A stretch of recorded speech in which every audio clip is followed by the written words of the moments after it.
Math 3, your final benchmark, question 22. A quadrilateral has coordinates -2, -5, 0, 3, 10, 3, and 8, -5. Which best describes the quadrilateral?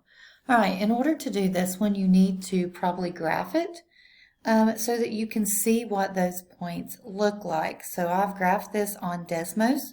You can graph it on Desmos, on graph paper, whatever. If you're at the testing site, you're probably not going to have Desmos, so you're going to have to graph this on graph paper, but this is what it's going to look like. Okay, so basically you need to know what the definitions of these things are so you can see what this looks like. All right, so let's look at the answers. It says a parallelogram that is not a rhombus.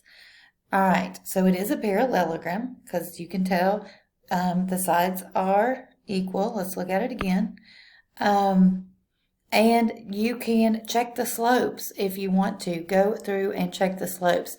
These top and bottom lines are on actual lines, so you can tell those are parallel, but you can take the two on the side and check their slopes to find out. And just make sure, if you want to, that that's a parallelogram.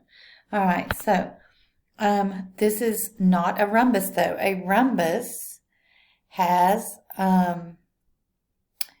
opposite equal acute angles and opposite equal obtuse angles, and 4 equal sides. So you could tell the opposite angles may have been equal, but the side lengths were not all the same. So the answer here is going to be A rectangle, not a square. A rhombus is not a square. A trapezoid, that is not a parallelogram. So none of those are going to be correct answers.